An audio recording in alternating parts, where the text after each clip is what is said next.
Hey guys, Chris from 6 here today with a tasty little morsel for you. Just a really short quick-fire tactics video aimed at those of you who are perhaps newer to the game, or maybe those of you who are, you know, more used to going to tournaments but could do with a bit of a refresh. In this video I'm going to be using a real life example that happened to me at a tournament to talk about how to go about making the most of your movement in your charge and fight phase. That's including your pile-ins and your consolidates. There's lots of videos out there that kind of talk about the same sort of thing, but I feel like they were generally done in 8th edition. We're now in 9th, and I just felt that it might be time to kind of refresh it. I think this video is especially good because I don't play it perfectly in the match. I actually get it slightly wrong. And so what I'll do is I'll show you what happens, how I play it, and then I'll show you what I should have done to really make the most of the situation. So without further ado, let's head down to the battlefield. Okay, so as you can see, I've got a nice little scenario set up for us to give you the context of what actually happened in the tournament. I was up against kind of demons and death guard and that sort of thing. I'd got first turn, I'd managed to kill Be'lakor, a bloat drone. I'd moved all the way up the board and I was just looking to really threaten and kind of take over. In this scenario, these are 5 Furies and this is a Plague Burst Crawler. Okay, and this is actually in his deployment zone as well. So what's the plan? Well, the plan is these infiltrators here are going to charge in to these Furies / intercessors, and then they're going to kill them, and then they're going to consolidate into the tank. Don't have to eat any Overwatch. Next turn he's going to be able to shoot me. Maybe he'll kill me, maybe he won't, but that's fine. Shooting 5 infiltrators doesn't bother me in the slightest.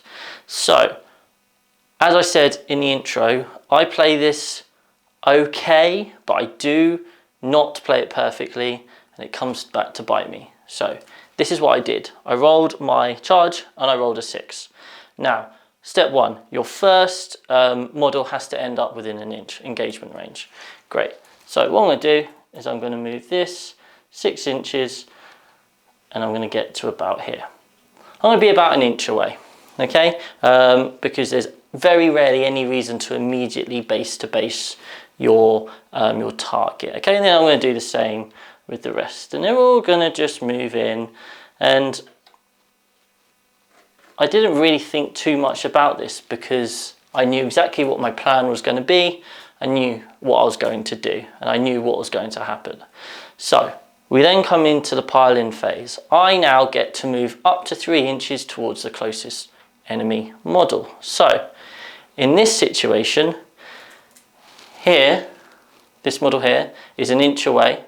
So as long as I move anywhere, which means that I am now 0.9 inches away, that means I'm fine. So all I'm going to do is swivel around here, be now 0.9 inches away, and I'll do the same over here, that kind of thing, like this.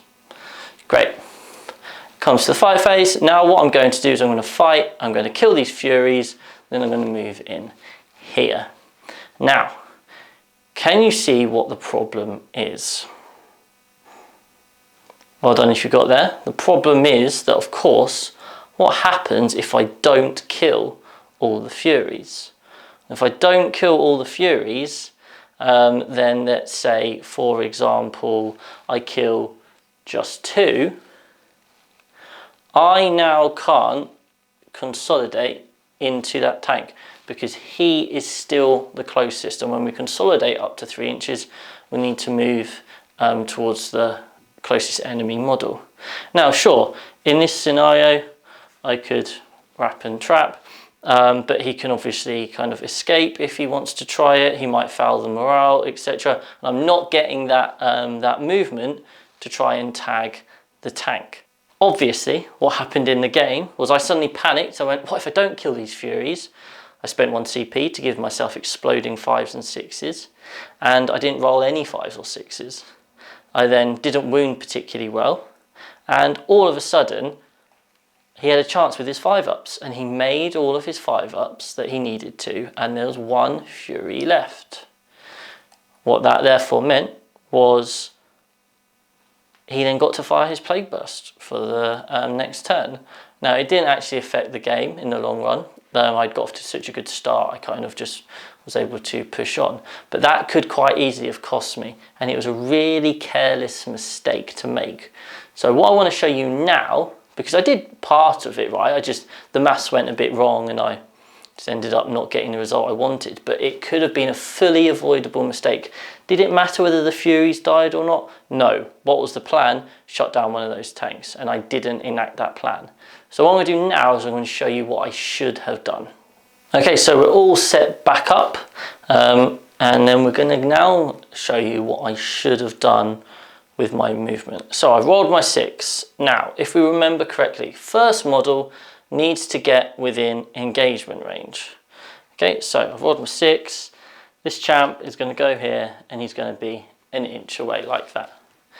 Now, from then on, it does not matter where my next models go as long as I keep coherency.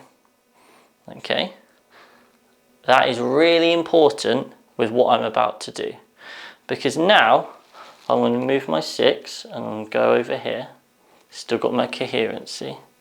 Okay, I am wanting to move this all the way around so that I am now right the way over here. Okay, now you might be thinking, why on earth? Well, let's remember my goal is tag the tank, not kill the Furies, because then it comes to my pile-in phase. Now, let's remember the rules of the pile-in. I need to move 3 inches towards the closest enemy model. Now, that means I am currently 4.5 inches away with this model. So, when I pile in, as long as I am, let's say, 4.4 inches away from that model, I can now go wherever I want. So, let's measure up 4.4 inches. And you'll see that with my 3 inches, that gets me to about here. Okay, so have I moved closer towards the nearest enemy model? Yes. Have I moved my full 3 inches? Yes. However, I'm now getting closer to that tank. Right, let's move in the rest around to here.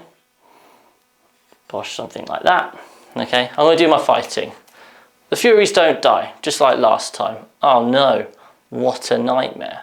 However, this time I can still tag the tank. Remember, I'm 4.4 inches away, okay, from that one. I'm now only 3.5 inches away from this tank. So I've used my movement of my pile-in to change what is now closer.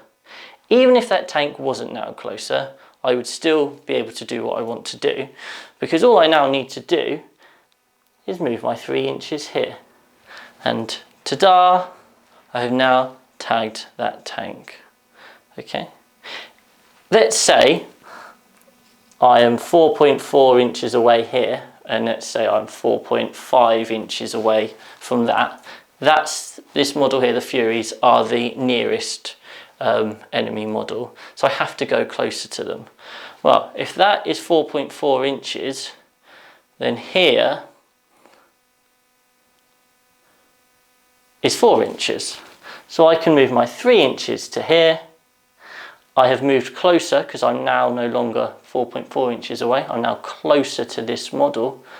All I've done is come this way and got within an inch of that tank. Really simple. I didn't do it properly, and it gave him an opportunity to shoot his plague burst crawlers into whoever he wanted. This can be used all the time, and it is not at all necessary to be about tagging. For example, I could have 20 Skitarii here, and I could just be trying to gain movement up the board. I move my first Skitarii in here, then the rest go off over here and start spreading all around here, all around here, gaining huge amounts of movement. I can go and gain objectives. I can steal objectives off people. all those sorts of things, all right? So yeah, that's this video. All I wanted to do was show you a nice simple trick in and how to kind of tag things or how to make the most of the mint phase. So hopefully that was helpful for the sort of the more beginner players. And yeah, if you enjoyed it, give us a like and subscribe, because there'll be plenty more where that came from. Thanks for watching.